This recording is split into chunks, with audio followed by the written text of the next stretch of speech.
more about the Lincoln Fire and Rescue Department. Greetings. My name is Steve Joel, Superintendent of Lincoln Public Schools. Here, Fire Station number 7 in our great city of Lincoln, located around Kotner and A Street. This is the fire station that was the first responder to that devastating fire that we had on Memorial Day that took away Lincoln Public Schools district office. You know, the cooperation and partnerships that we have with so many of our great agencies in Lincoln really make our jobs a lot easier. And I think it's fitting that we're taping from here today because school starts in about 3 weeks. And it has been an interesting summer, to say the least, but it's been a summer of great fulfillment as well. We're in the process of rebuilding LPSDO. In fact, an upcoming school board meeting will be spending time thinking about and looking at essential criteria. What do we need to build to get our jobs done, and where should we build it? And we'll be reaching out to the community for that. We're expecting about 36,000 students enrolled in a couple of weeks, give or take 100 or maybe even 2. As you recall, I've spoken often about the last 2 years. We've grown about 1,000 students per year. Dr. Moore has estimated with her grafting that this will be about 650 this year. But we also know that Lincoln's a vibrant community. There's a lot of great things happening, and we would anticipate that we'll have more children. People want to move to Lincoln, and a big reason they want to move to Lincoln is because of the public schools and also the quality of life, as evidenced by the great fire department, police department that we have. We haven't missed a beat. We missed a couple of days right after the fire as we were trying to sort out what we had to do to get ourselves up and going. Community reached out in ways that are just absolutely awe-inspiring. We had lots of opportunities to take advantage of workspace. At one time we had our people, about a couple hundred of them, that were located in about 9 facilities around the city. That's all been doable, it's been all workable. Kudos and my personal gratitude to every LPSDO displaced member that really reached down and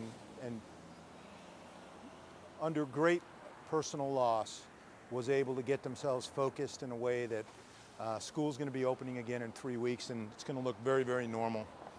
Dawes Middle School is a project that is going to be opened up. We've got a new principal, Angie Zabavwa, that has been working all summer, as all of our principals and a lot of our teachers have been working this year.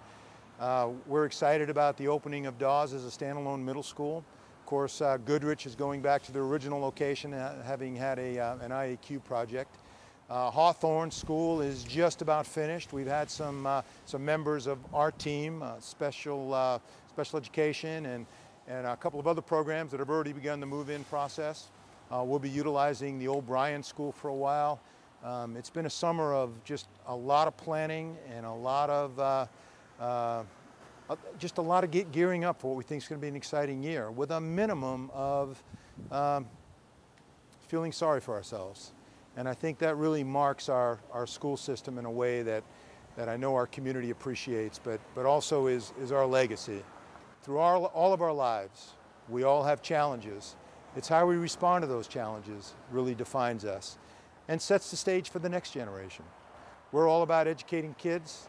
We're all about the highest possible quality of education for all of our children. We're going to be rolling out a strategic plan that I think is going to get us focused on the things that really matter the most. And we're going to continue to partner with our great community partners and our great citizens and our parents. And this is going to be the most exciting year in Lincoln Public Schools in a long time.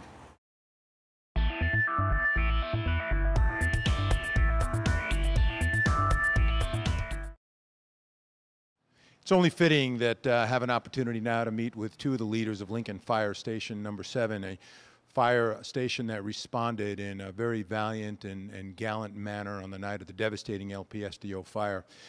These are folks that work every day to provide for our safety and our security, and just can't say enough about the tremendous work that they did that night.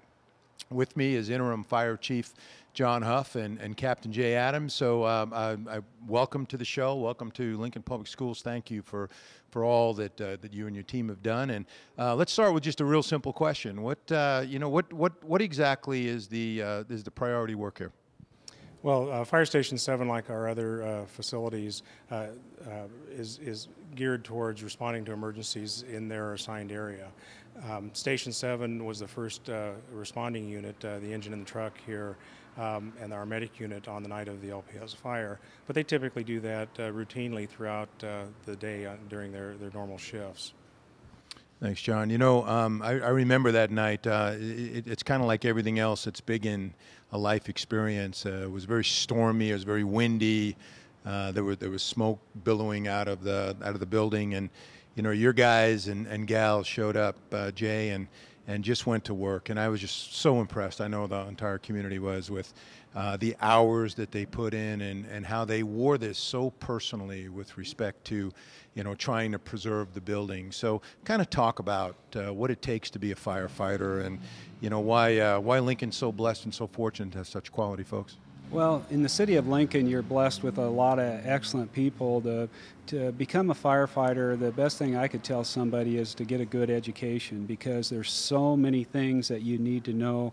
You need to know the weight of water. You need to know friction loss. You need to know your EMS. There's just continuous education that you got to keep continuing getting, and So it's safe to say a lot of these young folks are LPSDO graduates? yes, I would say a lot of them are, but there's people from all over the country. We've got people I know here on the job from California.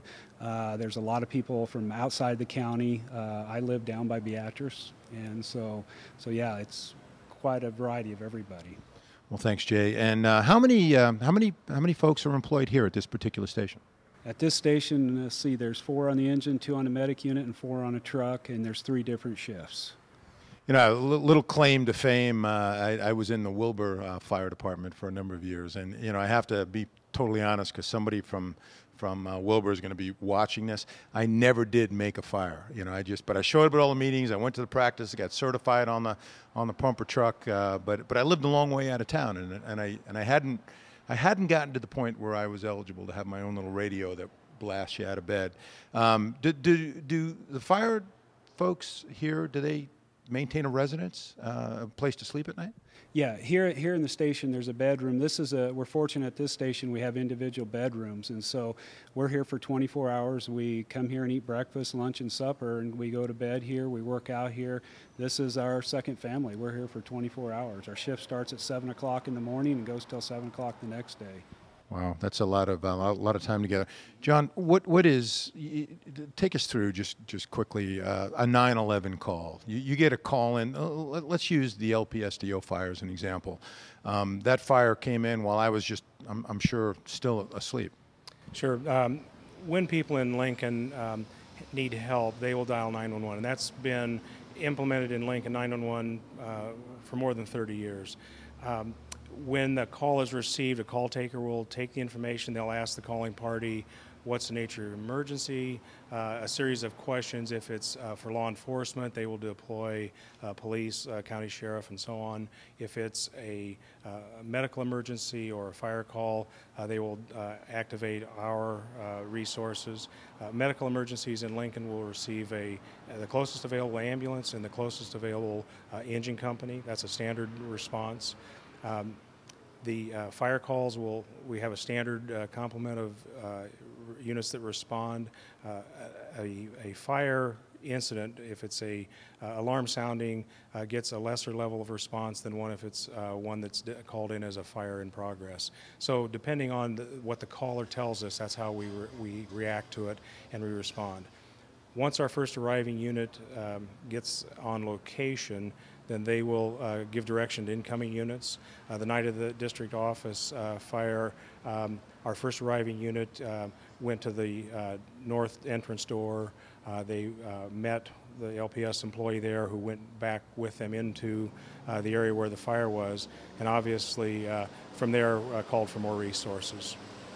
Well, it really was an amazing response, and You know, again, looking back on that day, that night actually, from the time that I received the phone call and got up there, the weather was terrible. Just the attitudes and the resolve and the commitment on the part of your folks was truly humbling. And I just want our public to know that in addition to risking their lives and their own personal safety, boy, they cared. I got the impression that your guys, Jay, cared as much about our building as we did that night. And where that really was borne out was the next day when I went out to the site and realized it was gone.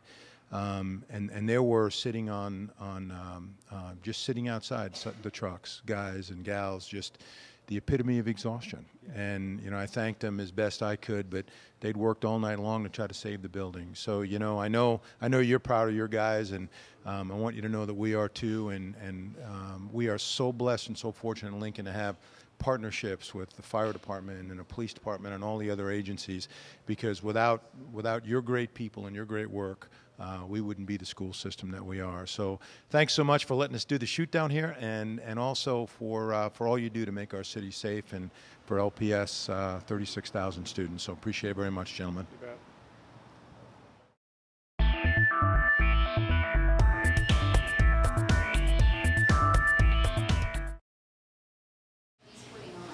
Go for it. Yeah. Right now he's putting on his boots and bunker pants.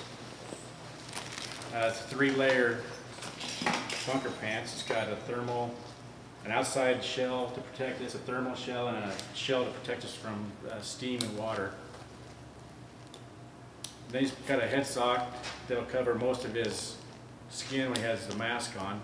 Covers his head, ears, his coat, which is the same construction as the pants. And this here is the air bottle. It's not oxygen, it's air, compressed air.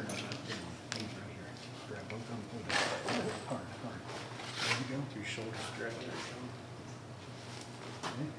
Waist. Keep talking, Troy. Now we got the mask. Pull your hood down. Pull your hood back. Down. Over your Down. head. Yeah. Over your head. No. Back up. Keep in mind we gotta do this in 1 minute. Okay, now slip that on. Okay, now grab these and pull them back and get you a tight seal. Now he's putting on his mask and tighten it down for the seal. Tight seal, then you gotta put this back over. Head sock back over to cover any exposed skin.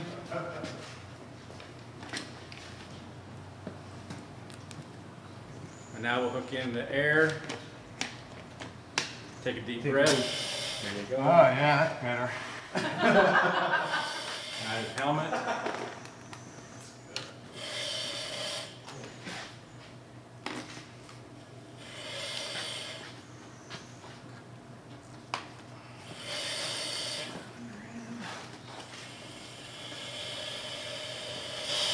And his gloves. He's got a loop. Feels a little air conditioning here. That's about close to 90 pounds with everything on tank, Wow. gear, everything. Extra 90 pounds. Then this is a pass device. This is where if a firefighter gets in trouble, if you stay still, an alarm will go off. And that'll tell other firefighters where to locate you. Wow. A minute or less, huh? 1 minute. 1 minute. Turn out here, 1 minute for the SCBA, so 2 minutes to leave. 2 minutes total. And then they're on the truck and going. Wow. Do you wear a jacket under this in the wintertime? No. Or is this is warming up, right? That was my sweatshirt. Warming Yeah, up that's now. it, yeah. Most of the time you'll see like the drivers, which I am, will show up with nothing on because it's easier to drive instead of having all this on. So we'll get out and get dressed outside the rig here, and here's in the back of the rig. Wow. 90 pounds. This keeps you guys in shape. We're just gonna have to take this off. Let's pop this off. Go first.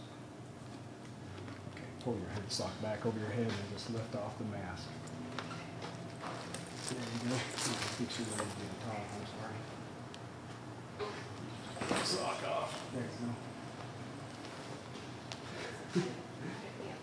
Well, I've got to go change clothes. 90 pounds of equipment. I can't imagine what that's like, but yet I feel really safe and secure in this. And to know that our firefighters can get into this entire outfit in a minute or less, and it took me about 42 minutes. It's a good thing that I'm not employed by the fire department. But right now, really warm, really muggy. The oxygen was a major help. I mean, once I was wondering how so, wow, they hold their breath the whole time they're fighting fires. No, very good. And I honestly, maybe you feel like this too in the summertime. I can't wait to get out of this uniform right now. So thank you very much for the demonstration, but great equipment. Again, 90 pounds, and boy, I can't imagine what you're missing. So more power to you guys, particularly when you're in a hurry trying to get in the building. And then just kind of slowly. Okay, then hold it with two hands once I open it. You can, yeah.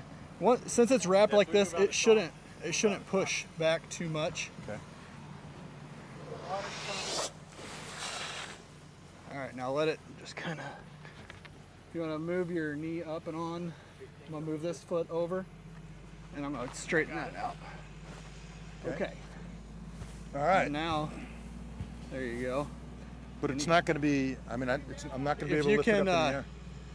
Maybe we can push this hose a little bit forward, and that's going to give you a little bit more room to pull up. Okay. And get right on your butt. Sit right on your butt on it, just like you're riding a horse. Just sit my butt on it? Yep, sit your butt on it. Just there you go. Now, just like that. All right. There you go. Now, where's the fire?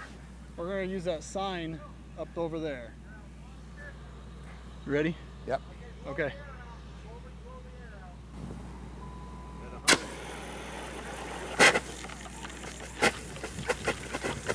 That's just bleeding it out.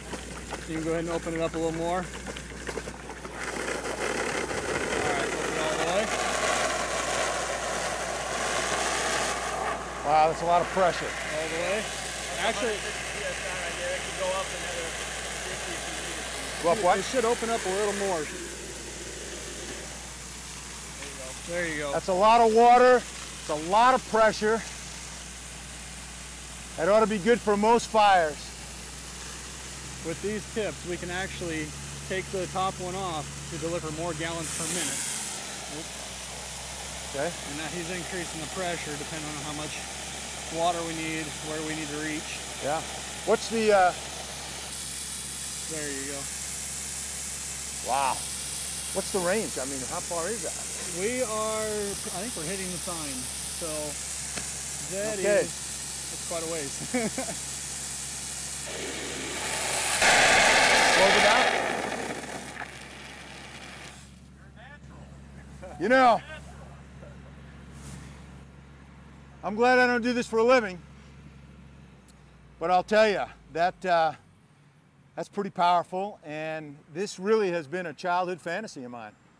You know, thank God it's practice as opposed to real, but got a great appreciation for our firefighters with the equipment that they wear, the equipment that they use, and just the training that is required for this position is, well, it's very, very difficult, and they have to be learners. So, boy, what a great experience. Thank you very much for your assistance. And you know, interesting enough, the kickback on this was, I could see where you better be in shape, because if you're not in shape, this hose is going to get you, and if you're not in shape, the equipment that you're wearing is going to get you. 90 pounds worth of equipment. So, wow, that was a lot of fun. I'm glad it was practice. All right. Good to get up? Yep. The action pose.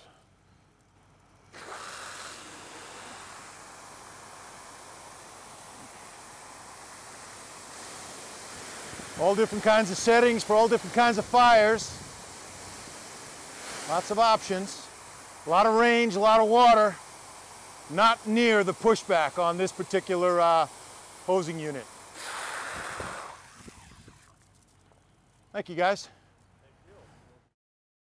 Thank you for your continued commitment. Thank you to the great folks of Fire Station Number 7 for allowing us to do this and for allowing a an aging superintendent to fulfill a childhood fantasy. It's been an absolute blast getting to climb the ladder and play with the fire hose and to wear the gear, 90 pounds worth of gear that quite frankly is a real testament to their inner fortitude and their strength too. So with that, we'll sign off and look forward to a great school year. Thank you.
This has been a presentation of Lincoln Public Schools. A monthly programming guide may be found at www.lps.org.